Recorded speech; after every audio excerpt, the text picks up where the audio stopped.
Welcome back to the Fundamentals of Investing podcast.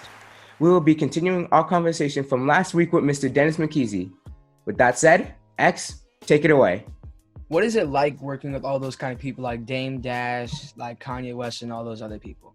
Well, it's dope because why it's important for me is because, once again, people usually form an opinion based on what the media says. So Kanye West running for president, everybody finds a problem with what he's doing. Now, let me be very candid. I would not vote for Kanye West in 2020. This country needs some leadership, and I'm not certain that Kanye West is the person for that right now. But for those who find something wrong with that, I'm always going to tell you all, you can aspire to be anything you want in life.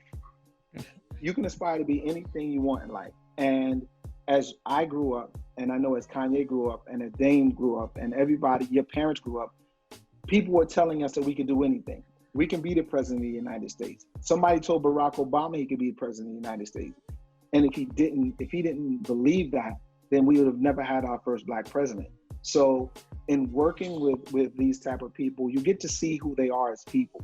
And you realize that, aside from the money that they have, the influence that they have, they're human beings who really want to do what's best, not only for themselves and their families, but for the people that they're influencing. So to work with those type of guys and continue to, to spend time with them, like with the Curtis Hobbies, X, your dad, those people, it means the world to me because I get to see those people that look just like me, who wear similar clothes as I do, have the same struggles as I do, but are willing to say, you know what, I'm gonna still push through regardless of what anybody says. Can you imagine if Kanye West or Dame Dash or Jay-Z would have listened to people telling them, I don't think that's a good idea. I don't think you should be rapping. I don't think you should be designing clothes. I think you should get a 9-to-5.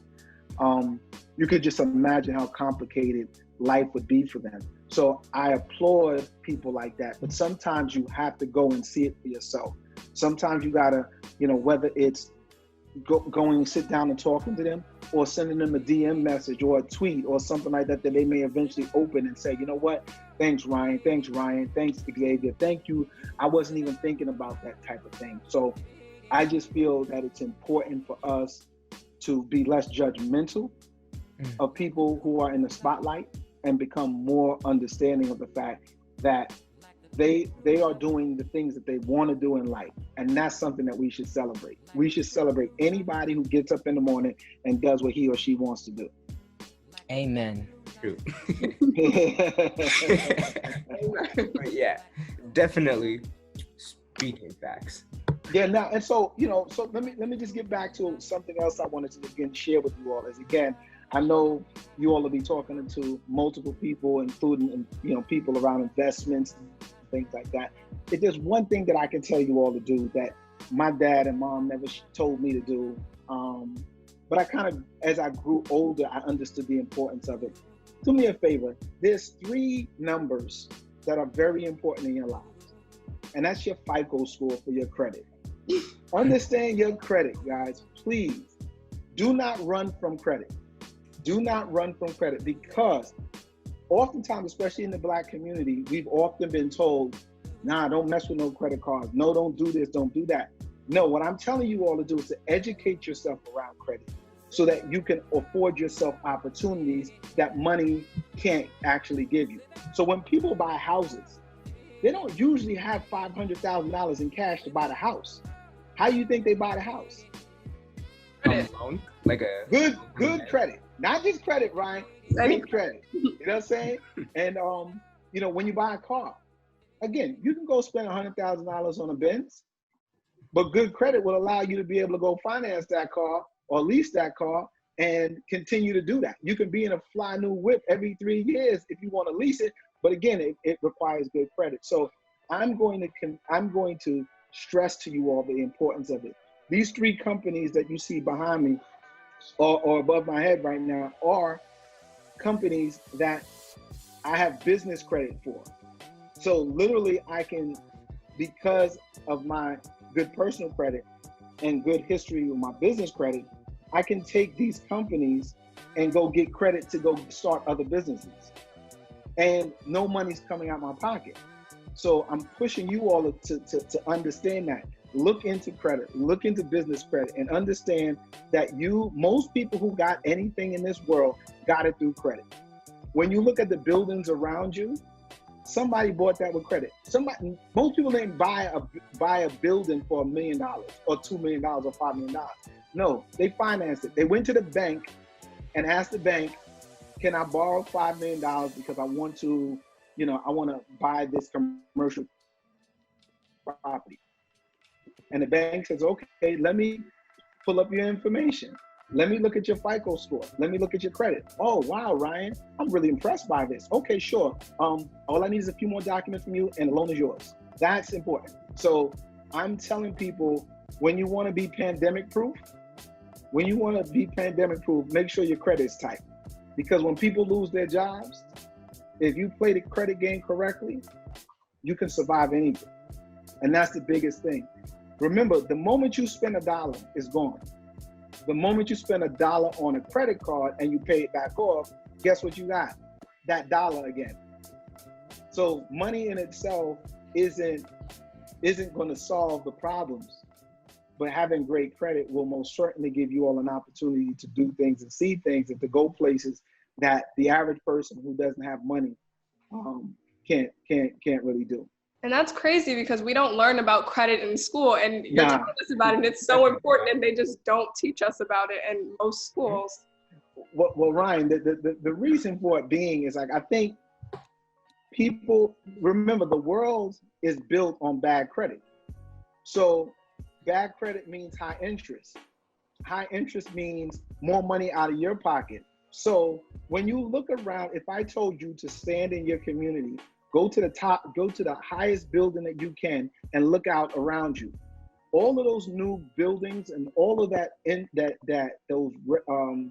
that real estate is built because of people's bad credit. Because every time you got to pay 18 to 20% on something, let me just help you all do some math real quick. You had a car. The car is, let's just say for argument's sake, $5,000. You took out a loan for that car. And you took out the loan for 5 years. So you took out the car for 5 years.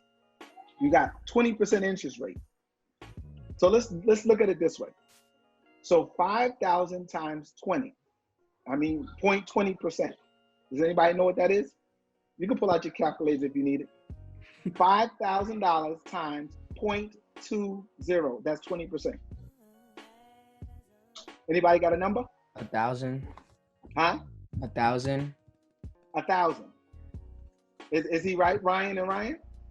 I'm terrible at math. I'm sorry. Oh, we gonna get you right. Listen, the good thing of Ryan, the good thing about it is, as long as you got your phone, you ain't got to be the best. You ain't got to be the best mathematician. If you said 5,000 times 0.20. Yeah, it's 1,000.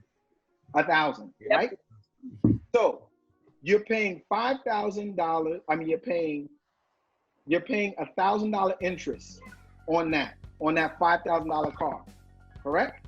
Mm-hmm. Now you multiply that 1,000 by 5 years. How much is that? 5,000. Okay, so you basically got $5,000 in interest, $5,000 principal on that car. How much you just spend for that car with interest? 5 and 5 is what? 10. So you paid $10,000 over 5 years for a car that was only worth $5,000 because of interest rate. Now, the reason why I'm telling you that is because people that got 20% interest rate are people who don't necessarily have good credit. And most people in our communities don't have good credit. So what happens is, I need a car. I don't mind paying the 20% because you know what? In my head, I can pay it off. Most people don't pay a car off before the term of the loan is up. So legitimately, you paid twice for that car. Now, let me give you just another piece of that. So that car you bought now, 5 years from now, is that car really worth $10,000? No. No. It's probably worth 2 now. So I'm giving you all this part of this conversation because people are going to talk to you about a lot of investments. I'm just telling you, the greatest investment you all can make is in yourself. Pick up books, watch YouTube videos, ask questions about credit, because it's important that you don't run from it. Don't run from it, because a lot of people in our community we don't want no credit cards. I'm just telling you, you can live a very, very prosperous life by making sure that you keep your credit scores as high as possible. So I just wanted to give you that in terms of understanding now. So Ryan and Xavier, understand. So that bank made $5,000 off of a car that's only worth $5,000. Now imagine them doing that to 10,000 people in one community. Wow. That building you see, those houses you see, those people who end up living in, the nicest homes and stuff like that, guess where they got that money from? The bank was able to take all your money through interest and bad credit to give it to somebody else to go build their wealth. It's crazy. It's crazy, y'all. Definitely crazy, yeah. So just do me that favor. Like, literally educate yourselves as much as possible around credit and business credit and things like that, because that's what really drives this economy right now.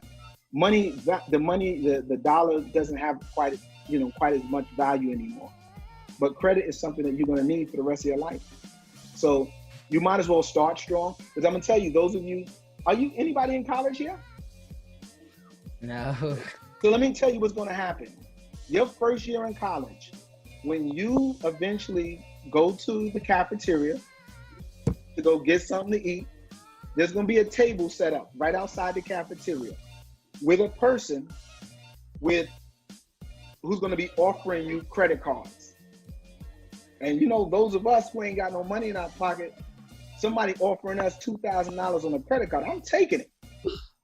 But what ends up happening is, because we're not taught what to do with it and handle it responsibly, you mess up your credit as early as college. Why do you think they want you to mess up your credit as early as college? They can keep getting the money and building those buildings. Absolutely. So that's the thing that I want you all to understand. Don't be afraid of it, but just understand, the moment you step foot on a college campus, there will be no shortage of credit card applications and people trying to push credit on you. Fine, take it, but just make sure you pay it off every month. That's my thing to y'all. Don't be afraid of credit. Just handle it appropriately. So those bills, like I said, Ryan, you get it. You build those buildings as a result of people's bad credit. So they want you to mess up. So they get You mess up early, go ahead, X. So they basically are trying to try to take away from you so they can benefit themselves. Absolutely. No question. There's no question about learn how to deal with credit. Well, you know what's funny? For whatever reason, I guess because my family, as I grew up, my family had bad credit. But there was something about it that I was always passionate about. I always wanted to understand the credit game. I really and truly did. And even as I was growing up and going through college and post-college, I still didn't understand it. Can I tell you, I'm 47 years old. You know when I really, really, really and truly understand credit? 4 years ago. 4 years ago. I was in my 40s when I realized how important it was. Why? Because I was making money. So to me, I thought I was good. But the problem with that is, once the money is gone, or if you're not getting any money, unfortunately, you realize that credit can save you oftentimes when you need it. So just nobody, because again, I grew up where most of you all grew up. And there's nobody talking about credit. Nobody. And I'm just pointing out to you all that that's the same message I want you to carry out to young people all across the globe. Like, make sure they understand the power and the impact of one's credit. So there is a reason why, Ryan Farley, there's a reason why they don't teach it to you in school. There's a reason why. And as much as we like to believe that our country and our government and everybody is coming together because of Black Lives Matter and because everybody's all of a sudden understanding the Black plight and what we've had to deal with, trust me when I tell you, they still gonna look out for themselves first. They still ain't gonna tell you. Again, think about all that has happened over your lives as young people of color. Look at all of the destruction you see across this country, and still nobody comes to you guys and talks to you about credit. So if you really want to help blacks, if you want to really help young Black people, teach them about credit. But you see, they're not doing it, and it's a reason. There's a reason for it. We can go into detail, but I think you all get what I'm saying. Is that as long as you guys keep messing up credit or don't have no credit, their kids benefit from it. That's how they create generational wealth. Because I can buy houses and then pass it down to my kids. But I'm doing it because y'all got bad credit. And because of your bad credit, they're saying, you know what? They don't have any problem going to a bank and getting it. None. Wow. This has really opened my eyes because for me, my mom works in a bank. She's a manager at like a major bank. And she's tried to explain credit to me a million times. I'm just like, okay, Mom, like, I get it, right? But now I get that I actually have to listen because it's so important, and I didn't realize that before. So thank you. No, I'm glad. Ryan X. Same thing with me. You obviously know my uncle and what he does with his business, like with credit and all that. And he would just talk to me about it, and I'm gonna be honest, it went in one ear and out the other because I really never understood it. Yes. And I felt like I won't need to know this until I'm like in my 20s.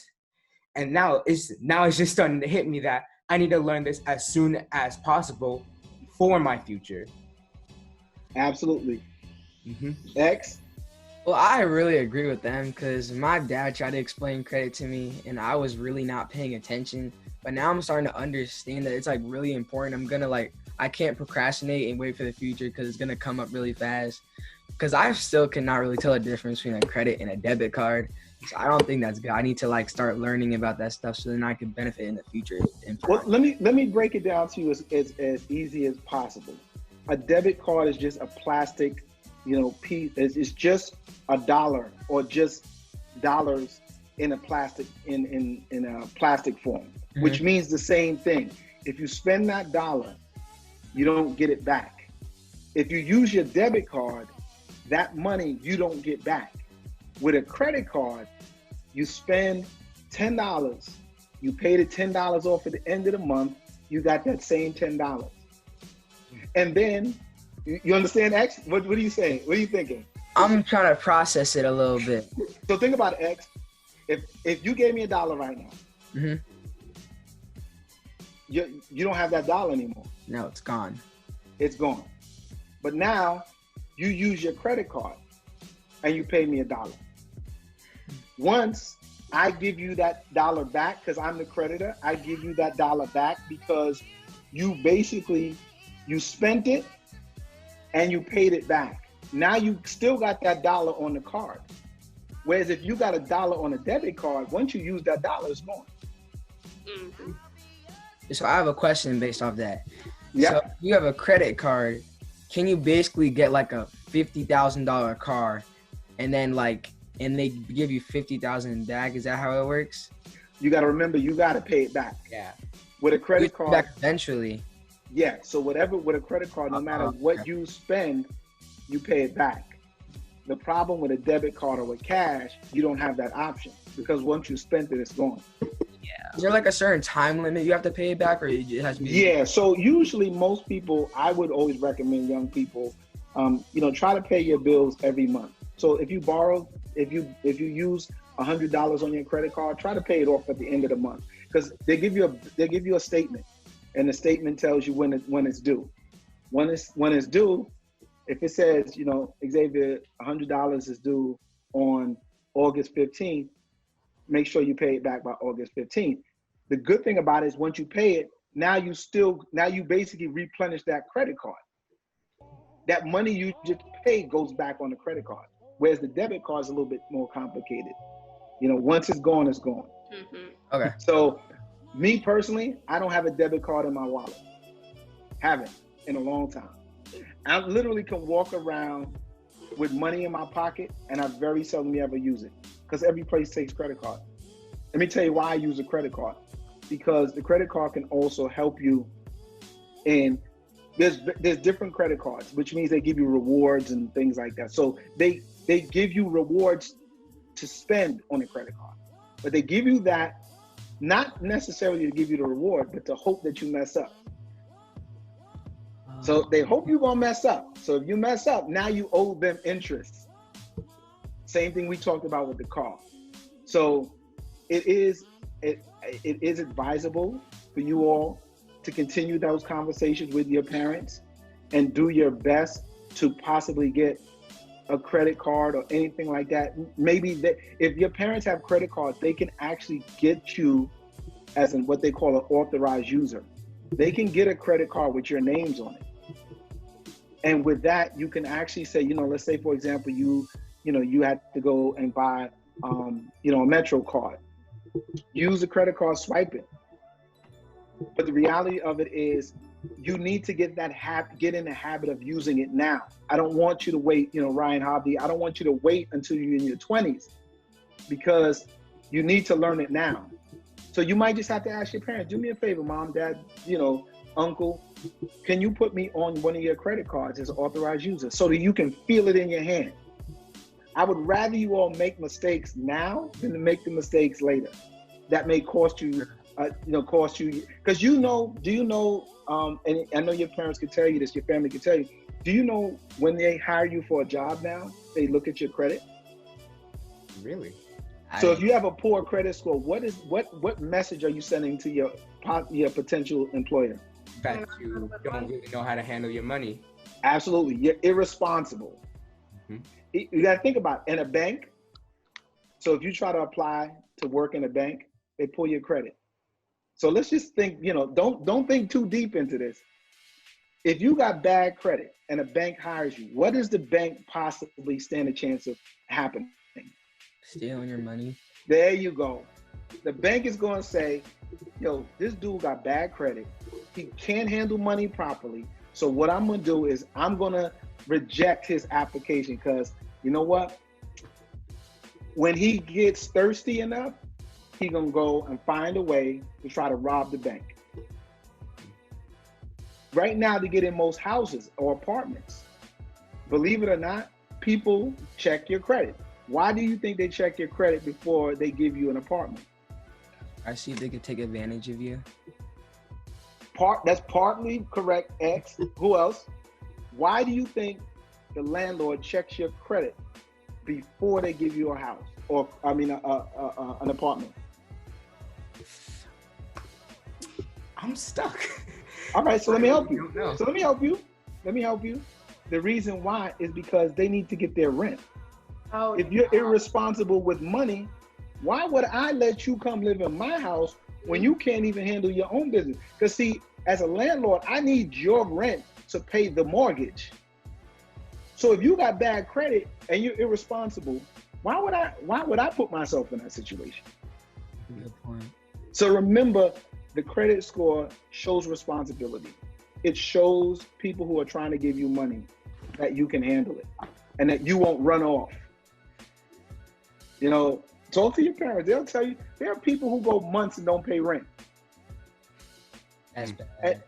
And that's bad because remember, the rent not being paid means it's harder on the person who owns the property. Me, I got a mortgage to pay on that house. I need your rent to help me to pay my mortgage. If you're not paying your rent properly, then guess what's happening? It's hard for me to pay the mortgage. So I don't want to, belabor the point, but I just want you all to kind of get the basics. And if I just ask you three, just really quick, what can you take away from this conversation about credit? That you need to start as soon as possible so that your future will be more secure. Absolutely. And you need to know that having good credit equals responsibility, and you have to keep that up in order to be able to do and buy the things that you want to have and need to have as well. Absolutely. X?